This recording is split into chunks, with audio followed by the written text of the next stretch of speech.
Hey everyone, I'm Ali, the one-man army behind Electronic Games. Previous video I showed you guys some of the design patterns I was doing for the Taniwha monsters, as you can see the one here in the middle of my screen. I'm going to show you guys like how I'm going to put these skins up so that they're nice and random. And this is actually a really cool thing that you can use. I've already made the script to save time, and then what I'm going to do is I'm going to go over to my prefabs here. All my enemies are kept as under this one prefab enemy, and then you can see that this actually becomes really great later on because all of these are variants. This is going to save me a lot of time later on when I want to do it. So I'll put Skin Randomizer on. Okay, so this is all ready to go. If we go over to the Taniwha enemy, you can see he should have the Skin Randomizer. So that's the great thing about using prefab variants in Unity, is that I don't have to worry about doing it across all of these, or just do it on the one and everything gets put across. Alright, so we'll kick off by moving over into the script. Alright, so the first thing we need to do is we need to grab ourselves the mesh that we want to actually build this from. So we're going to use a serialized field, and then make sure it's private. We're going to go for a standard renderer. This means that you should be able to use mesh renderers, skin renderers, everything else you're going to need for this later on. And we'll just call this the renderer. Yep.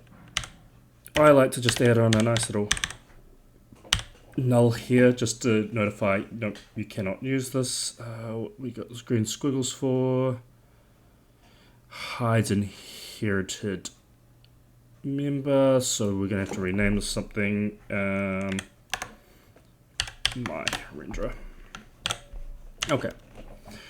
We also need a list of textures. Now, the reason I'm using the textures is that we can avoid having a massive library of materials. We're going to keep it all with textures, and that way they're all kept nice and tight here. So we're just going to have a standard list of array of textures that we can use later on.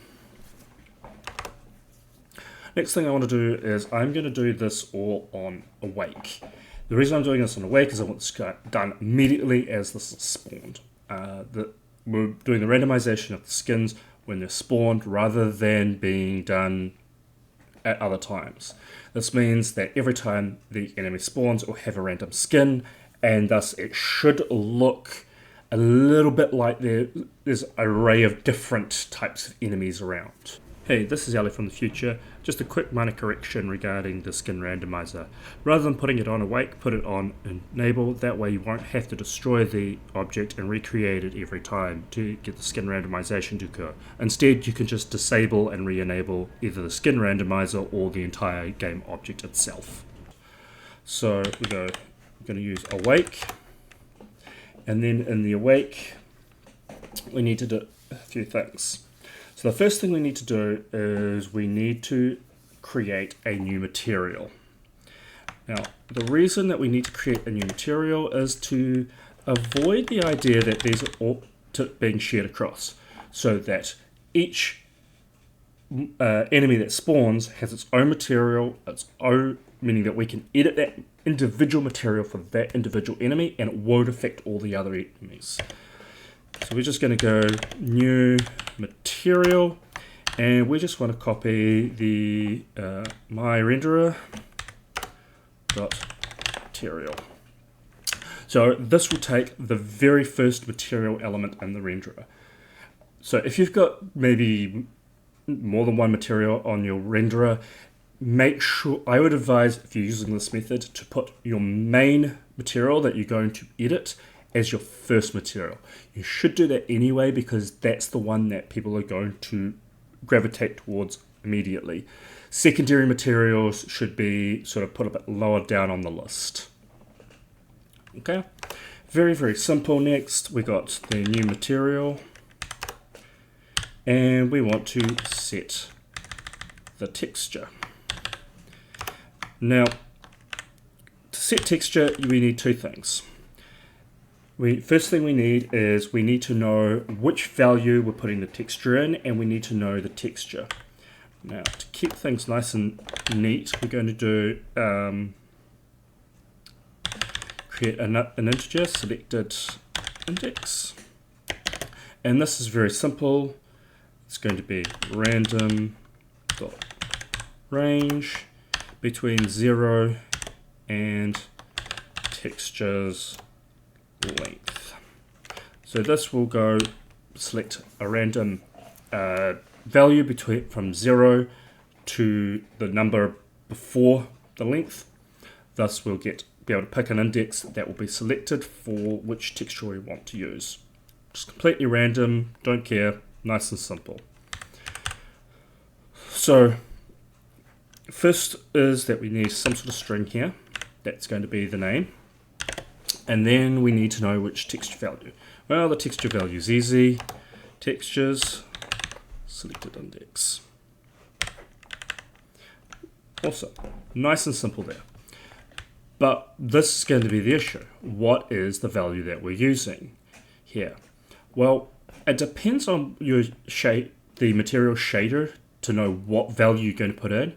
But generally speaking, if you're using Unity's lit shaders or most of Unity's materials, they're more or less going to have the same values. And again, if you're going to use this randomization, it's probably best to do this. So here's the lit shader code. Don't have to know too much about this stuff, but this is just knowing a little bit of what you're looking at here can kind of help, just in this properties. So what do these all mean? Various different things, such like the base map. This is your albedo. So this is the 2D texture that you're wanting to map onto your mesh through the material. The base color, that's the tint that's going to end up affecting how it looks. You've got the cutoff alpha, that's where does it actually start to fade in and out, smoothness, metallic, etc. I'm not going to get too much into this stuff, it's not really my forte, but this will give you an idea on what you're looking at. Essentially, just to give you the base things with using textures, is there's 3 main textures you're going to actually need to know about. Base map, which is your albedo, that's your main texture. The bump scale or normal map, bump map or normal map. So that will give you what the normals are supposed to be. You have your height maps for parallax, don't worry too much about those. And your occlusion mapping is the other one. But we're just going to use the base map here. So we're just going to copy that and put it into the string. So this will put the texture onto the main texture for the material, or the albedo. To finish this off, we just do a simple nice my renderer, and we're just going to set material to be new material. So this will set the first material in the list to be the new material. And this is great because all of this now is kept on the RAM.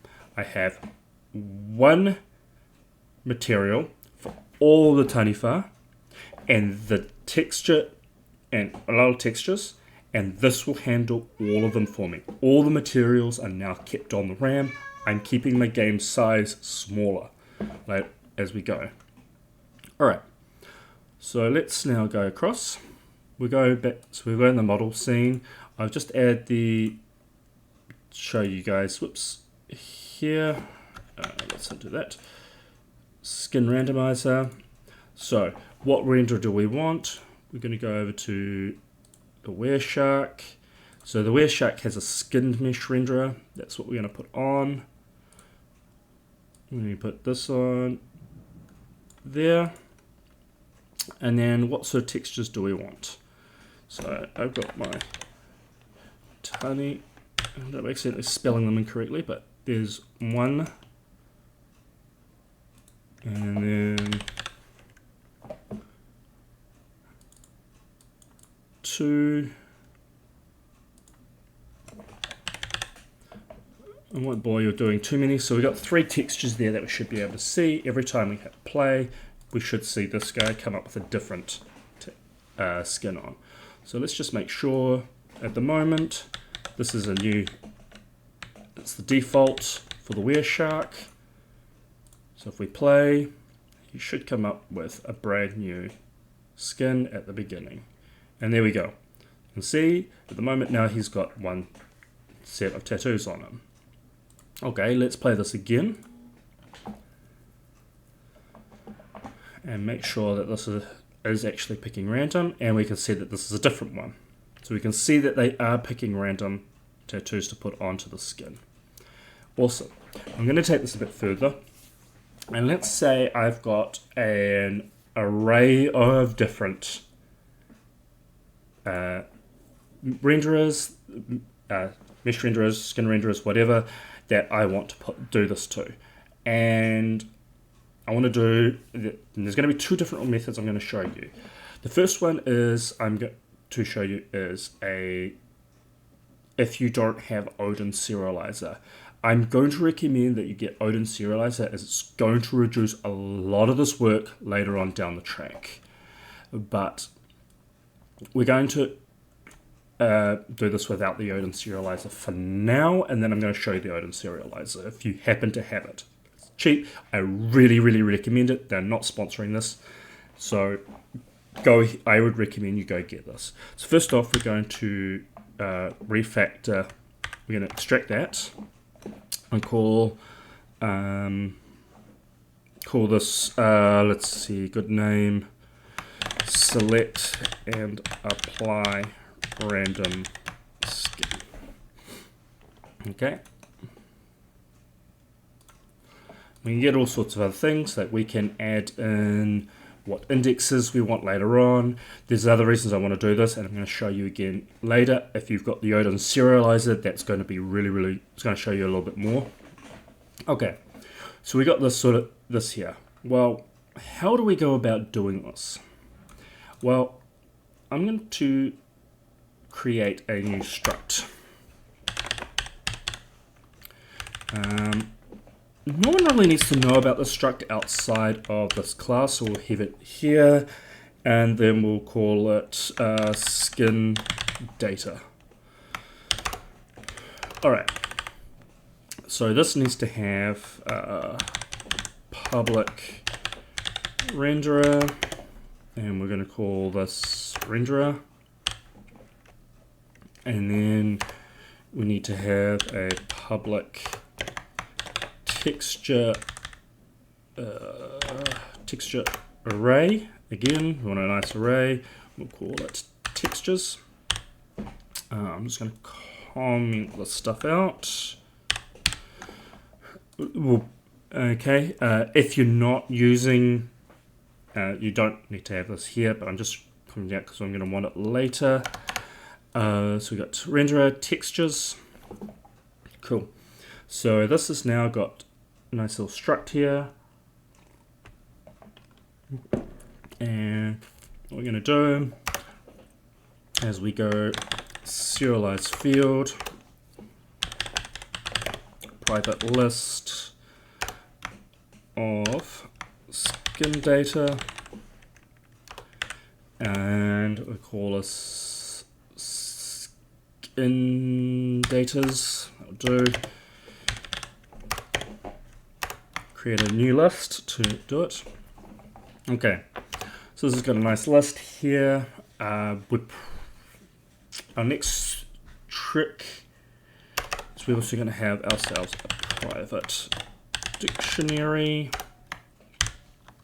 of renderer and a texture array, and this will be skin LUT lookup table new. Okay, nice and simple. That's okay. Just tidy up a few things. All right, so on awake, we're going to quickly build the lookup table. This is actually something you might want to even maybe look at doing it as a scriptable object, because it will become a lot more, if you're going to keep using this over and over again, the lookup table is just going to build up, and it's going to be a bit of a hassle. Or because we only need the dictionary once, we don't have to cache it, but it's up to you how you want to approach this part. So I'm going to create a function, build LUT,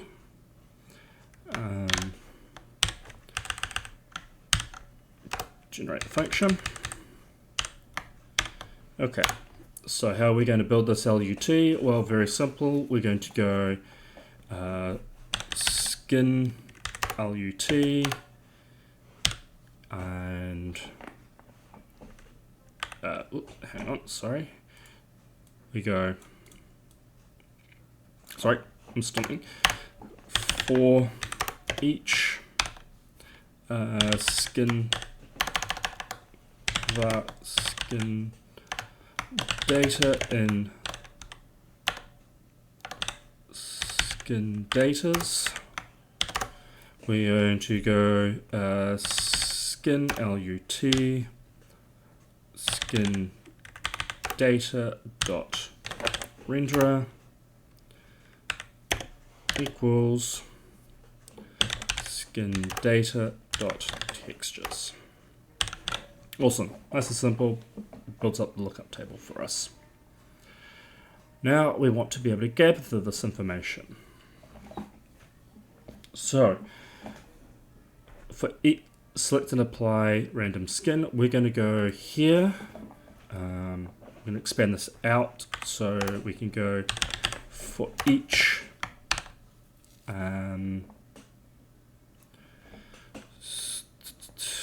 the skin data in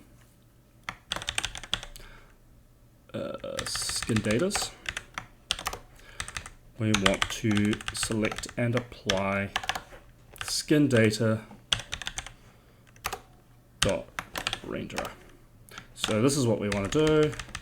We're going to go here. This is now going to be renderer, and we'll call this renderer. Okay. And then for each one, we'll go renderer. Material, new material equals renderer dot material. Whoops. Make sure you get your spelling right, and then you're going to go random dot range.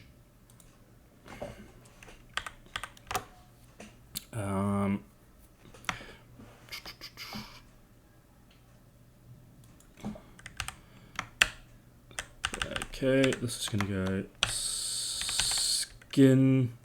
datas renderer dot length. What's the problem? Not skin data, sorry. Skin LUT renderer dot length. That will give you what the length of the textures, and then you're just going to do skin LUT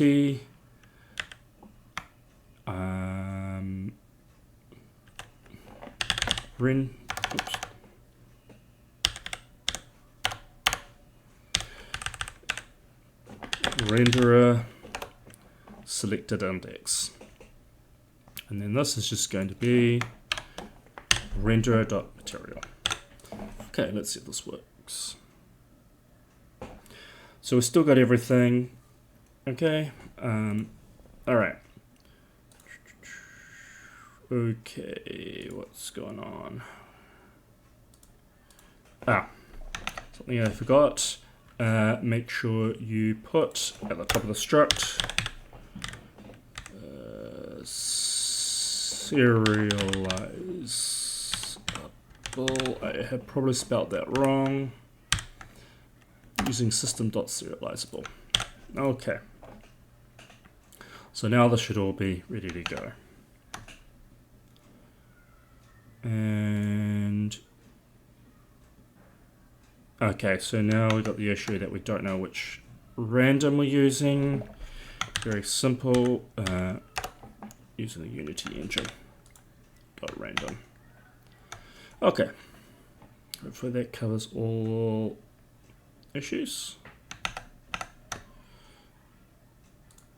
Okay, so for our model, we're going to go, the renderer is going to be this guy, and then I'm gonna grab a couple of skins. Oops, sorry, we don't need that one.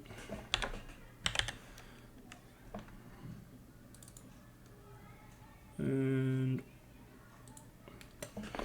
one more skin. Okay, so let's make sure this works with just the one.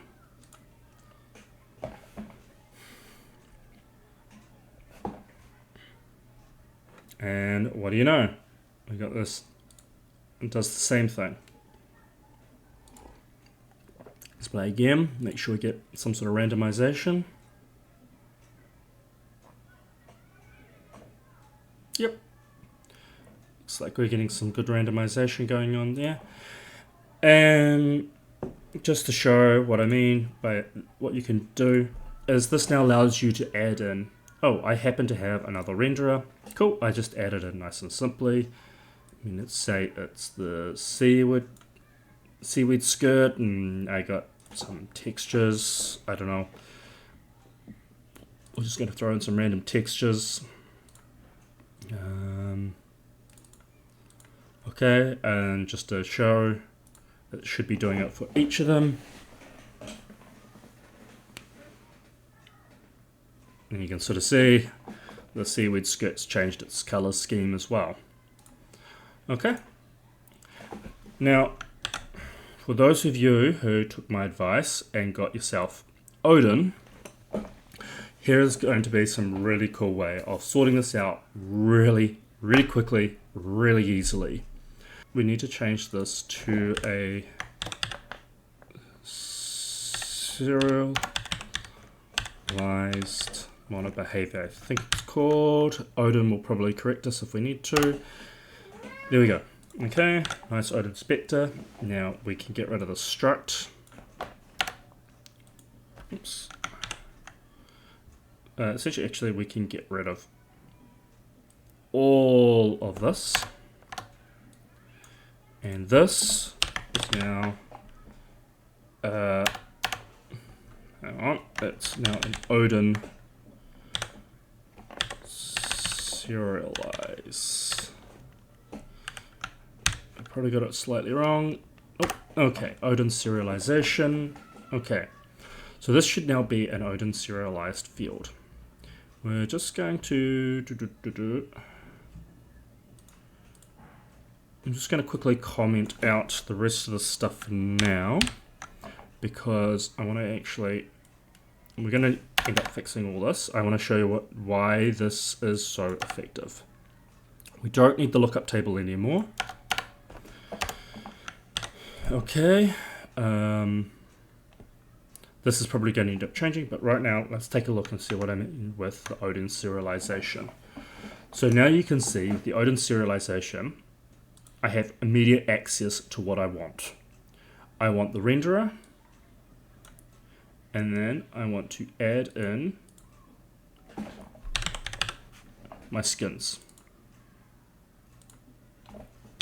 Nice. This is the advantage of using Odin. Again, I highly recommend if you're getting into this, Odin will help deal with a lot of cross work between programmers and designers if you're working on a team. Odin validator is very good to make sure that you are missing things when you're trying to link things up. It's just really effective. And then again, I can just add in, hang on, I can add in another key value. We're going to change this to the seaweed, and so that should all still work quite nicely. All right.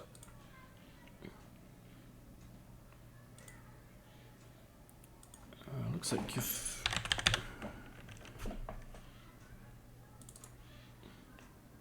Sorry, I'm just going to put these back in.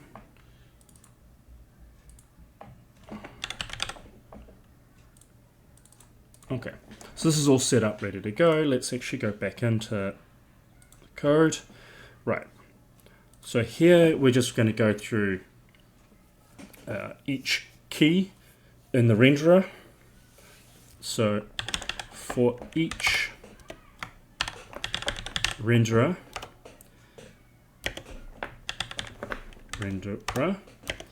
in skin lut.keys.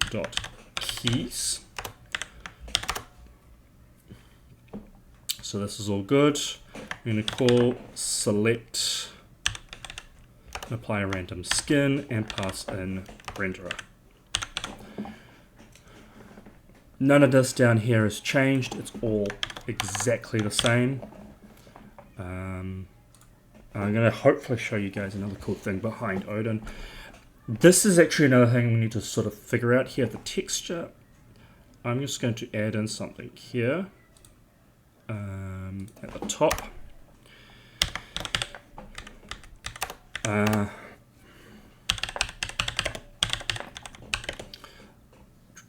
I'm going to call this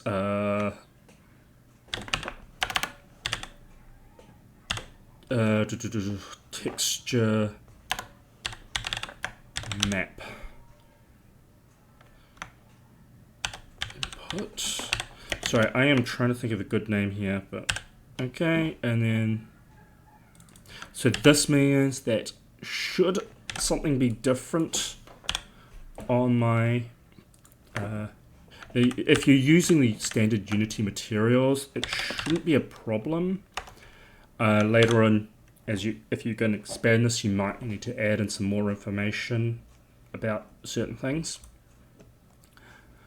Okay, so we have this. Cool, this should all be ready to go. So you can sort of see that we can add in a lot of more values on as we go. Hit play.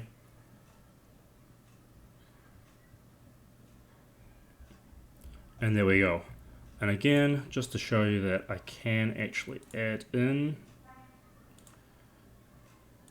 Right, okay, so this actually allows you, this is the setup part, Odin serialization. This is where you can set up your values, and then you add. So now it's added in. And then if I hit play,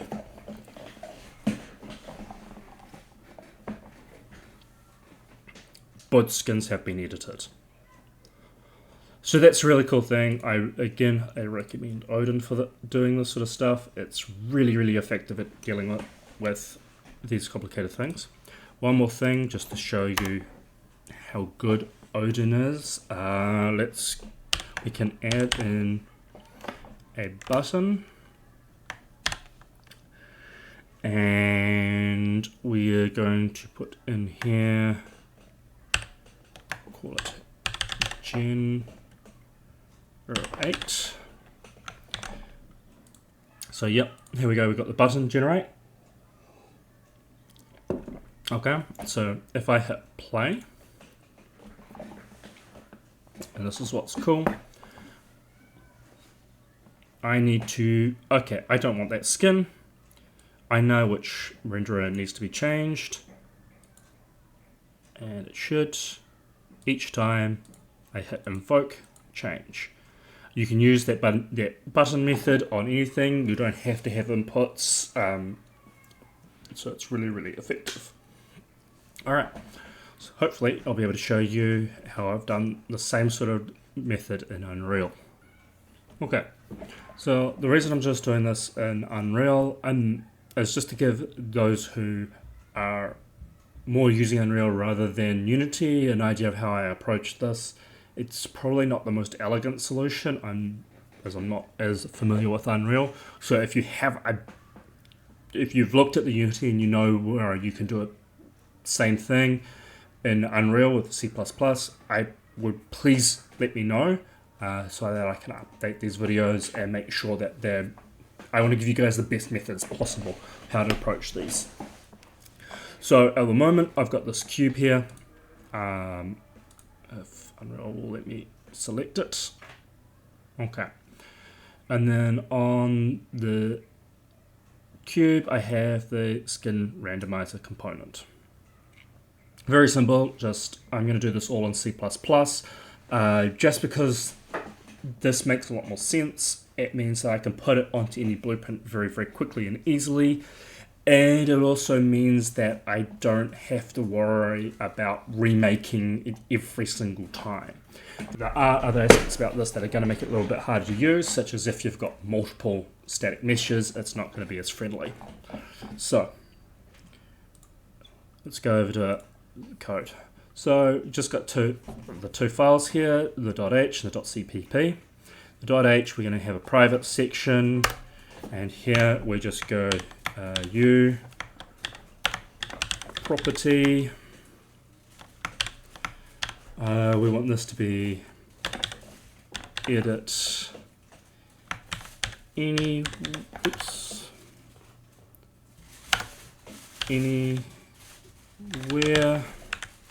and this is going to be a t array of u material pointers.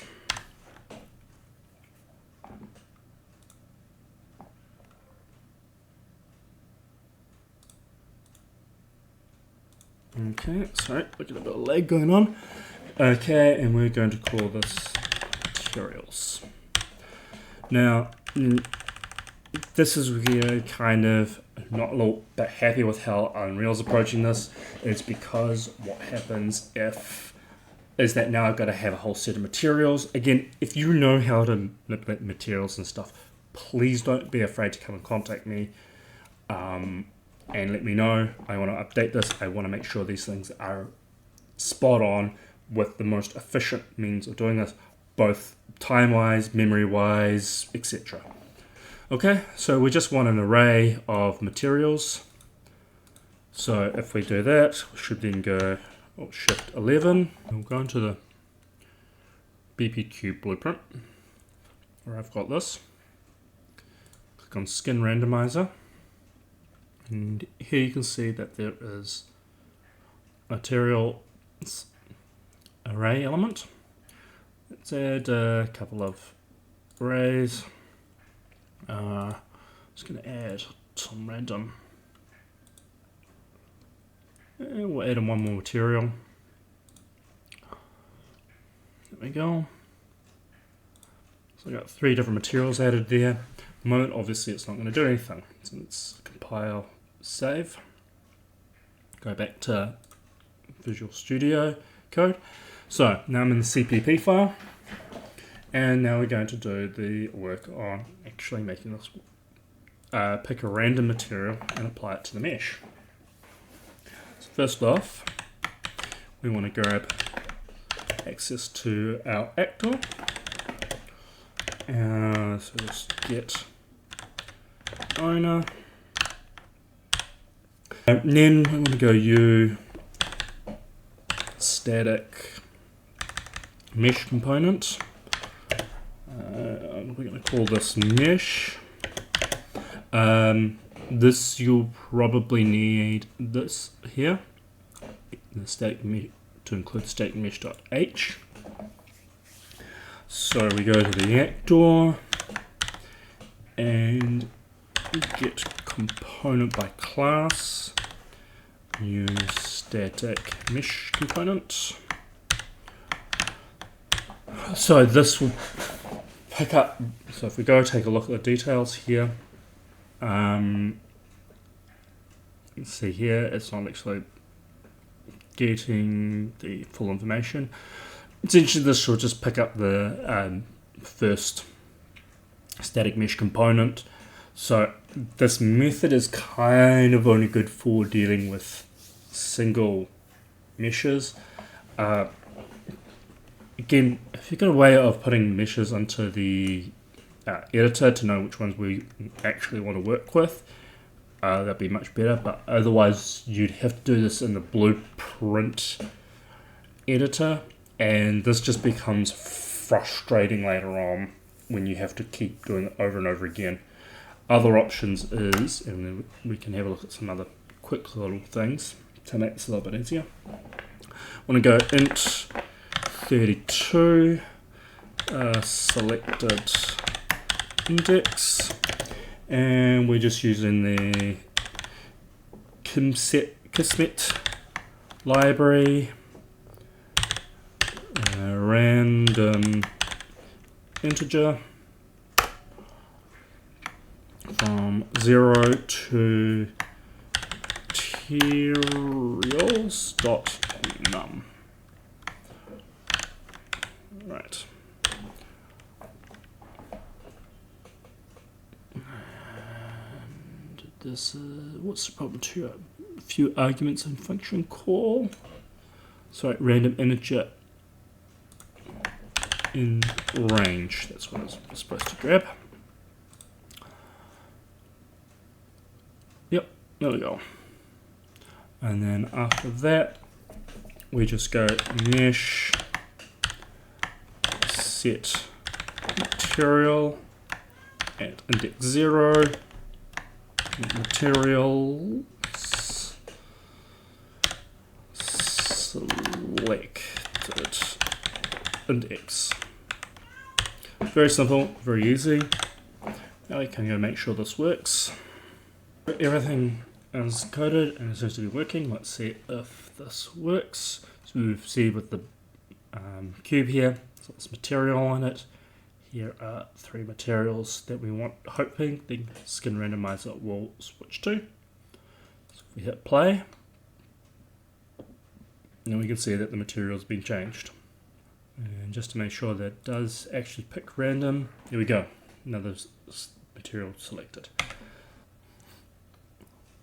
Okay, so now that we know that's working, we can just do a little bit of a cleanup and maybe actually do a couple of changes here. So first off, we're going to go create I'm going to make a public function here, and I'm going to show you why soon. Let's call it void select and apply random material, and you are going to take in a u static mesh component.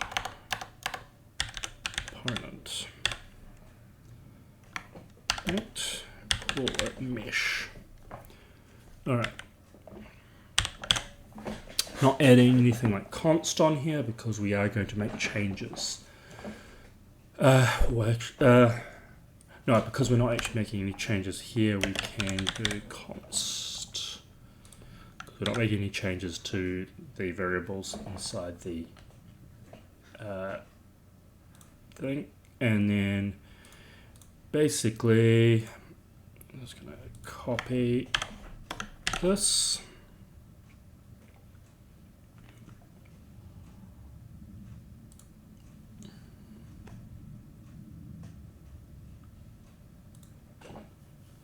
And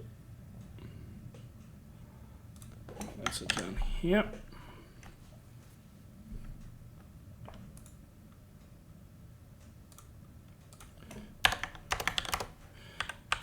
And then we just need to add in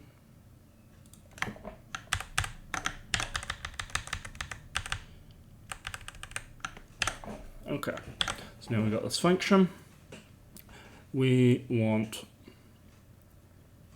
this to be in here, and then this is going to call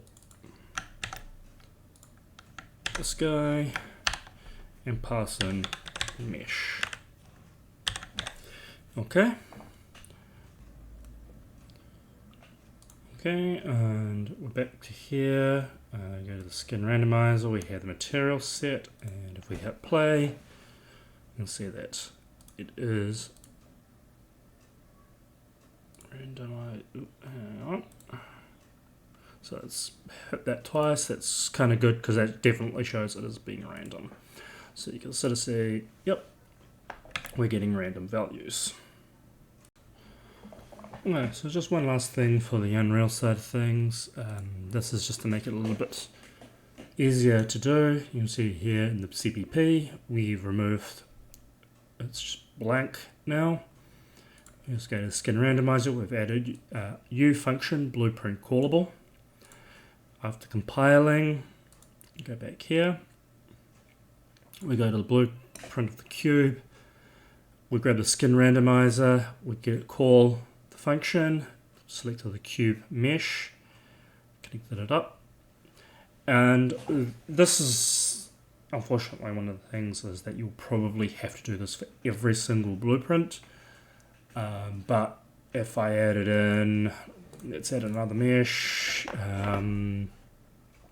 So if I had a sphere as well, I can then take all of this, copy it, and now both the sphere and the cube can have random.